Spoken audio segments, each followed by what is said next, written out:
Good evening, everyone. On day 2, we have among us Dr. Vandana Bhagdikar as a resource person. Madam is working as a principal at Mahila Mahavidyalaya Nandanvan, Nagpur. A very resourceful personality, Madam is.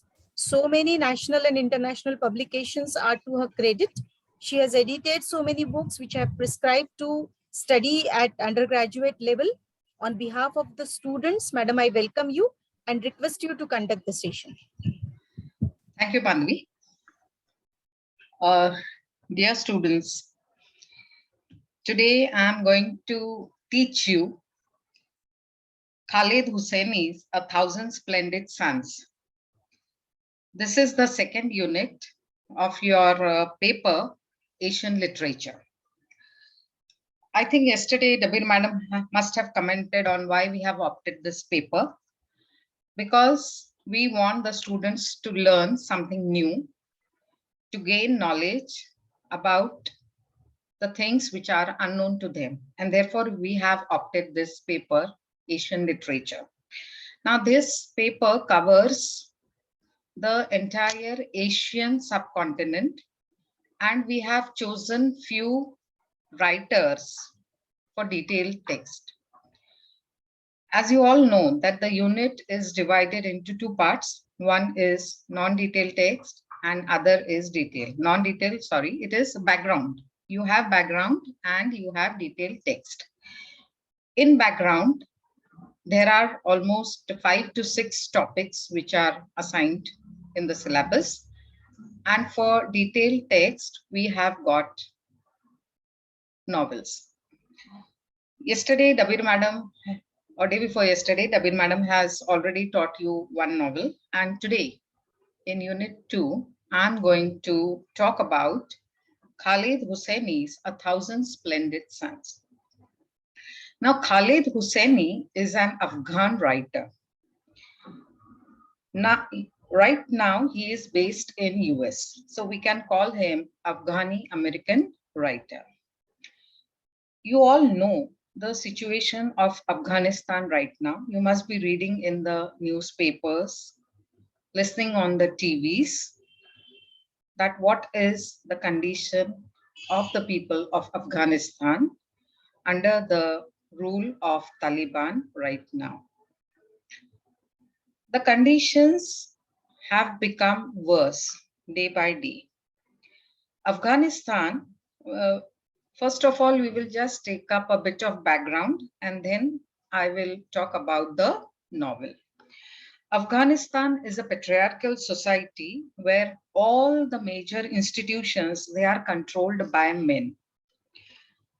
Although since 2001, there have been many endeavors to elevate women and improvements have been observed, the foundation of discrimination against women have not been uprooted totally.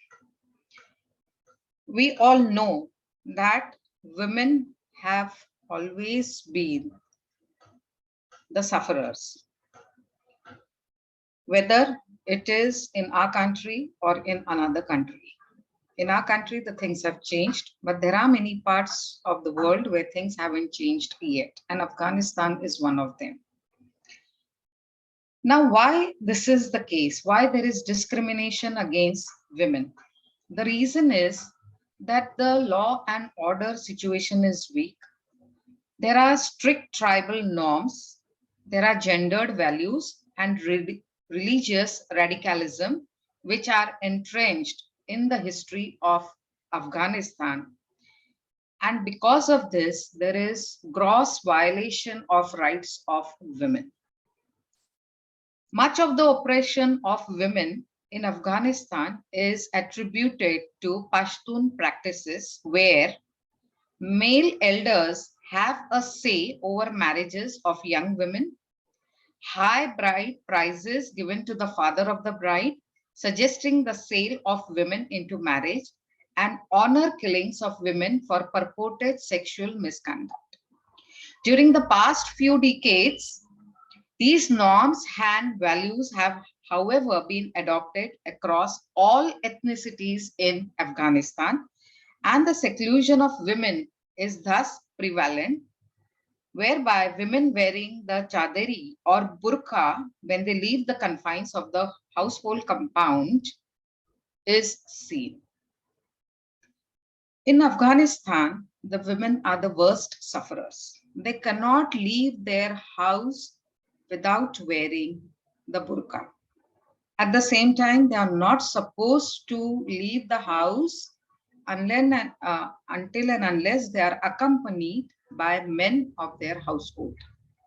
If they go alone outside, if they don't wear burqa, or if any part of their body, be it hand, be it face, be it legs, they are exposed, then in that case, they are punished. Such are the laws in Afghanistan. And the things, as I said, they are becoming worse day by day as we have been reading in newspapers and watching on TVs that what is the condition of the women in Afghanistan right now. There is terror. The women are traumatized, and because of that, their future is uncertain. All these things we are going to find in the novel written by Khalid Hosseini. Now, Afghanistan's deep-rooted traditional and customary practices constitute one of the strongest source of violence. Here we find that because of strong traditions and customs, the women are subjected to violence. One of the most venerated values in Afghanistan is namus.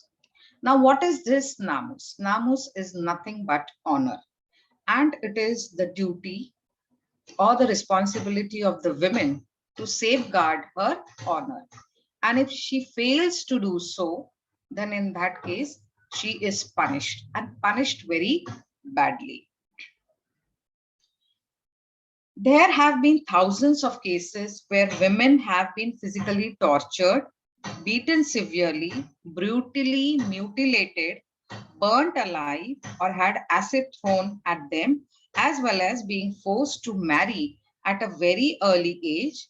They are raped or sold into prostitution, with many engaging in self-immolation as a result, and all in the name of nafs. Now, since the women are subjected to these violent acts, many a times they destroy themselves, they self-immolate themselves because they want to get away from all these things. So therefore, women in Afghanistan, as in other tribal societies, are considered the bearers of the honor of the family and bound within the associated chains of what is held to be sanctity. So they have to control or safeguard their sanctity. And therefore, to safeguard their sanctity, they are bound by many things. And one of the things is the burqa. They are not supposed to interact with the outside world. They are not supposed to get themselves educated. They are not supposed to do jobs. All these things were prevalent when the Taliban rule came. Now, here we find that earlier women in Afghanistan were moving towards equality as they enjoyed the right of education and employment prior to Taliban. Now, the condition was not always same. During the Taliban rule, all these things were happening. But there was a period when the Taliban rule was not there. And at that time, the women in Afghanistan, they could study, they could educate themselves, they could do jobs. So there was a kind of freedom which the women experienced during those times. But now we see again the Taliban rule has come in Afghanistan, and again the women are going to be the worst sufferers. Kabul was the center for women's advancement in Afghanistan before the civil war and Taliban control. But after the civil war, when the Taliban came to power in 1996, they introduced a system of gender apartheid, which put women in a state of constant house arrest unless accompanied by a male relative.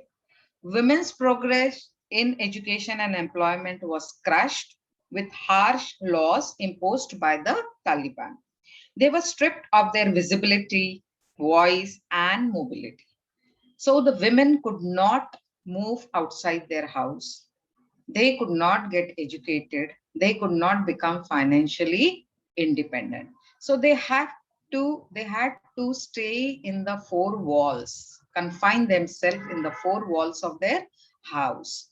They had no say. They had no voice. They were not even visible, and they were immobile also. Now, because of all these things, the women had to safeguard their sanctity and honor. And the during the Taliban rule, the houses, the windows of the houses or the glass was also painted so that the women of the house were not visible to general public. Women were not allowed to leave the house without a burqa. Subsequently, women's health care was also put into jeopardy during the Taliban rule, as women were prohibited from seeing male physicians. Now, we have seen that the women were not allowed to get educated. And since women were not allowed to get educated, there were no female doctors also. So the women had no other option than to go to the male doctors. But they were not allowed to go to the male doctors because of that namus, or they had to safeguard their sanctity. So not a single part of their body could be seen by the male doctor, and therefore they could not go to male doctor if they were suffering from any disease. So ultimately they had to suffer. Health care was not, their care was not taken, and ultimately they died. So this was the condition of women during the Taliban rule. Yet the majority of female, there before the Taliban rule or after the Taliban rule, in the middle part, the women, they took education and there were female doctors also. But once the Taliban rule came, the female doctors were not allowed to go to work, and hence the women who were suffering from any disease, they could not get proper medical attention or medical care, and ultimately that led to their death. Now, Taliban encouraged the girls under the age of 16 to enter into marriage, and if this was not followed, there was a religious police force who would beat women who violated the Taliban code, which regulated the behavior of the women. Some of the violations which warranted a beating included a woman exposing her ankles. She could not expose her ankles. She could not laugh. She could not wear shoes which made noise. So she could not wear high heels because wearing high heels made noise, and that was not allowed for a woman to do. Apart from this, she had to wear burqa, and the burqa also had to be worn properly.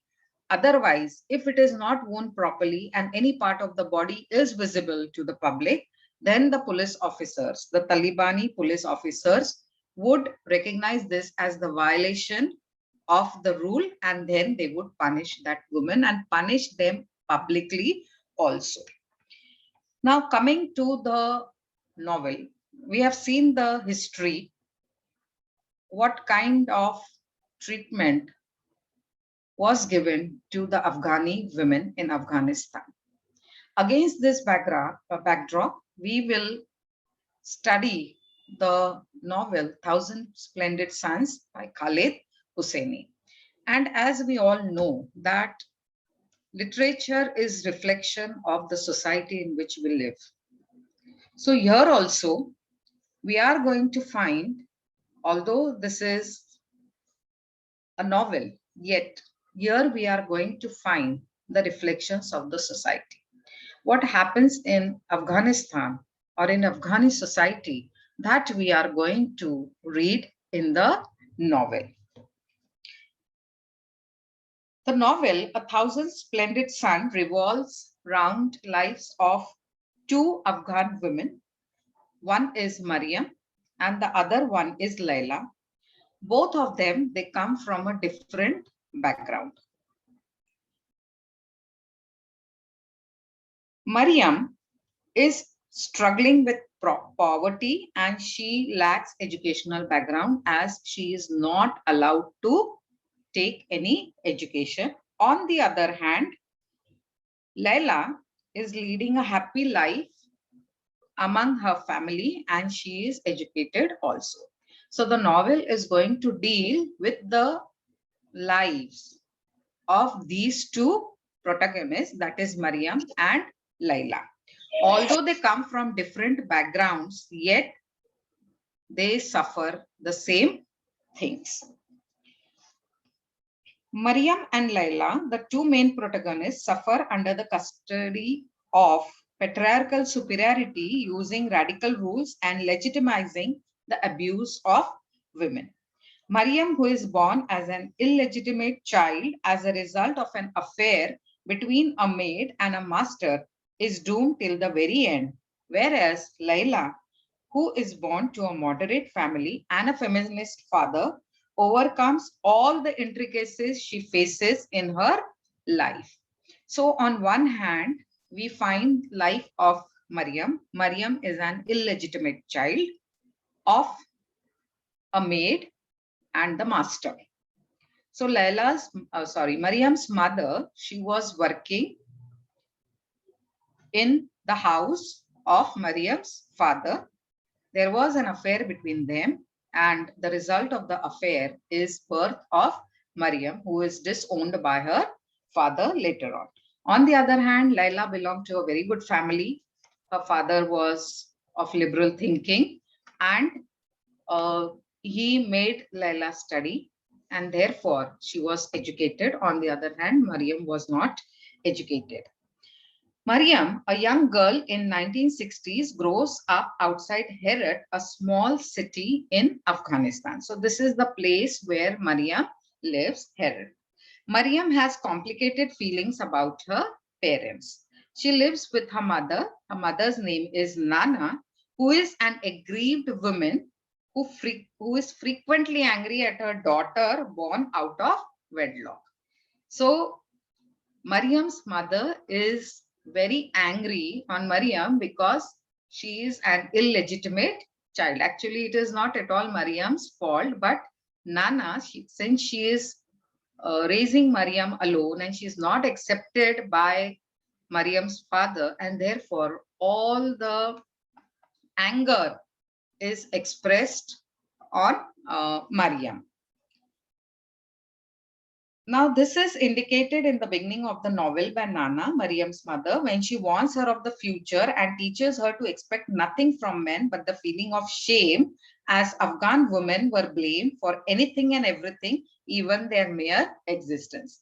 And in the beginning of the novel itself, the novelist tells us why Nana is angry on Mariam all the time, and she is conditioning. There is cultural conditioning of Mariam by her mother. She is preparing Mariam for the future because she knows that as she is suffering, even her daughter has to suffer. And therefore, she is not at all liberal with Mariam. She does not allow Mariam to go to school or educate herself. She is preparing Mariam to suffer at the hands of men, so that when Mariam gets married or she grows up, then she is not shocked to find the outside world. So in a way, Nana is preparing Mariam to face the outside world. And this is seen when Nana tells Mariam, quote, "Learn this now and learn it well, my daughter. Like a compass needle that points north, A man's accusing finger always finds a woman, always. You remember that, Mariam. So these are Nana's words when she tells Mariam that for each and everything, the woman is blamed. Just like the compass needle, when it is kept, the needle always points towards the North Pole. So in the same way, the man's finger, for any reason, for any act, or any situation, it always points towards the girl or a woman. Now, Nana supposed herself as a source of shame and disgrace as she was abandoned by her fiancé, renounced by her father, and forced away after an affair with Jalil to pay for their mistake alone, while Jalil enjoys his life along with his wives without any guilt. She was obliged to take all the responsibilities alone. Jalil freed himself by telling his wife that it was her fault, as Nana tells Mariam. Now, Nana is abandoned by her fiancé. She is renounced by her father. And when she has an affair with Jalil, that is Mariam's father, and when Jalil comes to know that Nana is expecting a child, he just leaves Nana and does not own the responsibility. So all these things build up into anger, frustration, which is outlaid on Mariam. So since Nana is frustrated, she is all the time angry with Mariam. Now, Jalil, he is a successful businessman, and in his house, Nana was working. They had an affair, and that culminated into Nana getting pregnant, and ultimately Mariam is born. Now, after Mariam is born, or before that, Jalil disowns Nana. He does not take the responsibility of the child. But every Thursday, he comes to meet Mariam, and Mariam is eagerly waiting for that day. She prepares herself on Wednesdays for the next day when Jalil is going to come. And on one such occasion, Mariam, she requests Jalil to take her to see Pinocchio on a 15th birthday. And Jalil reluctantly agrees, but he does not turn up. Because of this, Mariam gets disheartened and she walks to Herat and finds Jalil's house. But Jalil does not let her in because he has a family, he has wife, he has children, and therefore he does not let Mariam enter his house. And Mariam sleeps outside his house on the street. Next morning, Jalil's driver drives Mariam home, where she finds her mother has committed suicide, because her mother fears that her daughter has deserted her. She has left her like rest of them, and then she cannot bear this pain, and therefore she commits suicide. Because of this, Mariam blames herself for her mother's death. She is taken to Jalil's home after her mother's funeral. Jalil's wife, they are very reluctant to let her in, but ultimately she is taken in the house, and she is married to a widowed shoemaker whose name is Rashid. He's from Kabul. Now, Mariam is not very happy to get married to Rashid, but she has no other choice. Rashid treats Mariam decently, but after she suffers after miscarriages, he does not treat her properly because Rashid wants Mariam to give him children, and Mariam is incapable of that. And because of that, he physically and mentally abuses Mariam. Mariam is a tool to produce children as far as Rashid is concerned. And Rashid uses Mariam only for her ability to replace his son, which he lost years ago. So Rashid's ideas or his motive is very clear. He wants children from Maryam, and Maryam is unable to give him children because of the miscarriages, because of her poor health. Now, Maryam had to suffer at the hands of Rashid because Rashid is not at all happy with Maryam, as Maryam could not give him any child. On the other hand, this is life of Maryam, and on the other hand, we find Layla's life, which is her house is just far away from Rashid and Maryam's house. Layla is young and she is intelligent girl from a loving family. Layla is more fortunate than Maryam in all ways. She is beautiful. She has the ability to bear children. She is born in middle class family in Kabul. She grew up in a family which is something that Maryam is deprived of and tries to have all through her life. Most importantly, Layla is educated and went to school. So when we compare the lives of these two protagonists, we find that Maryam is sufferer right from the beginning till the end. But Layla, on the other hand, she had a happy life before she is married. On one side,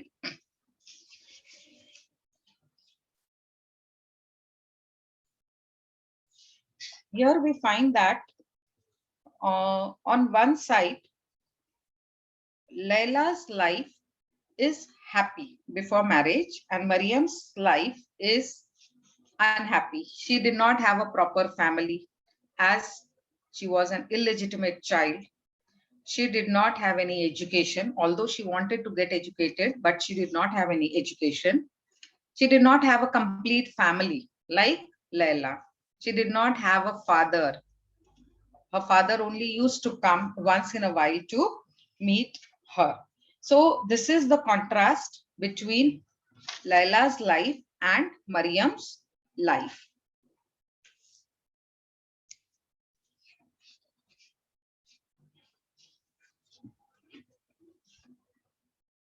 Now here we find that uh, Layla had two brothers, and both of them, they go on war and they are killed over there. Because of this, Layla's father and mother, along with Layla, they decide to leave Kabul. But as they are packing bags, a bomb falls and her parents are killed and Layla remains. Now, Layla is Rashid and Maryam, they nurse Layla back to health, and after she recovers. Before that, Layla was in love with her neighbor, Tariq. But Tariq, he leaves Layla and goes away. And therefore, now Layla is left alone. When the bomb falls on their house and her parents are killed, it is Rashid and Maryam who nurse Layla back to health. And after she recovers, a stranger named Abdul Sharif brings her the news that Tariq has died.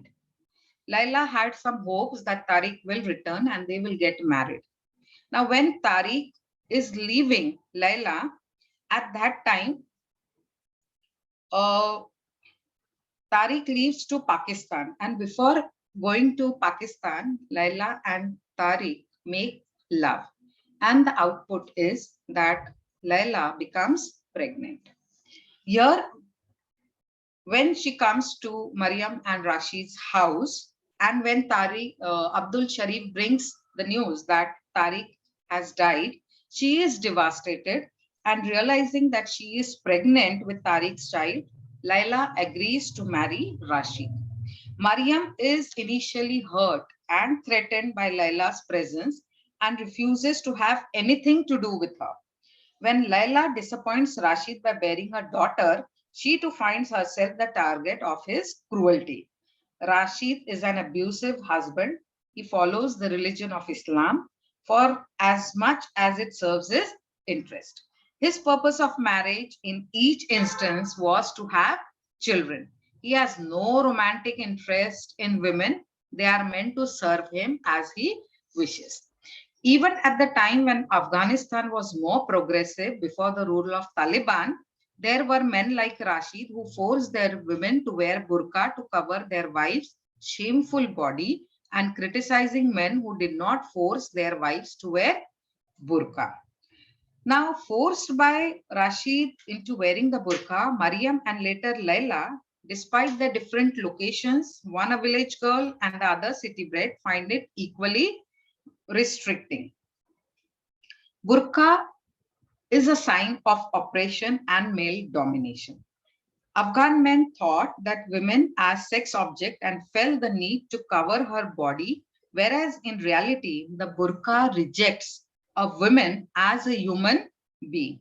It limits the women to nothing but a sex object, a source of seduction and shame that should be covered. Rashid also accepted the rules imposed by Taliban, stifling people, especially women, and depriving them of their freedom once they declared Afghanistan as an Islamic Emirate of Afghanistan. Through loudspeakers, they conveyed the stringent rules to women. Women were treated as mere objects of production. They were made aware of their duty as wives and mothers, and also that they are born for to only conceive or bear children. Now, when Mariam was first pregnant, Rashid was very happy that now he will have a boy. But when Mariam suffers miscarriage, Rashid starts treating her badly. When Layla, she gets married to Rashid because Layla had no other choice as she was uh, with the child of Tariq. So initially there was bitterness among Mariam and Layla because Rashid had married Layla and Mariam did not like this. But later on they became friends because both of them, they were the sufferers. And therefore they had sympathy for each other. After a few years, Layla gives birth to a son. His name was Zalmay. However, their life starts being tolerable once they become friends. So there is a sisterhood amongst Mariam and Layla because they both are going through the same sufferings at the hands of Rashid. And the consequence is that whenever Rashid tries to beat Layla or abuse Layla, in that case, Mariam stands up against Rashid, preventing him from beating Layla, and Layla stands up for Mariam. So that is the bonding which develops between Mariam and Layla over the time, as both of them, they suffer at the hands of Rashid. They become so close that Mariam loves Aziza, who is Layla's child, the girl, ardently as her own daughter. So although Aziza is Layla's daughter, but Mariam loves her as she is her own daughter. They, both of them, they decide that they have to leave Rashid's house and run away and lead a good life. And they try to flee from Rashid to Pakistan, but they are arrested and taken back to Rashid, who of course beats them and locks up for a few days along with Aziza with no food or water. Then one afternoon, after years of abuse and sadness, Layla is shocked to see a man standing at her front door.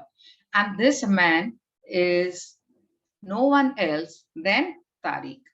So actually it was Rashid's plan to tell Layla that Tariq is dead so that she is forced to she had no other option than to get married to Rashid to save her honor. So the man who had come to tell Laila about Tariq's death was sent by Rashid. So it was a planned thing. Tariq and Laila, they spend afternoon together while Rashid is at work. Laila and Mariam realized that Rashid had hired actually Abdul Sharif to tell Laila about Tariq's untrue demise, so she does not run away. When Rashid finds out that Tariq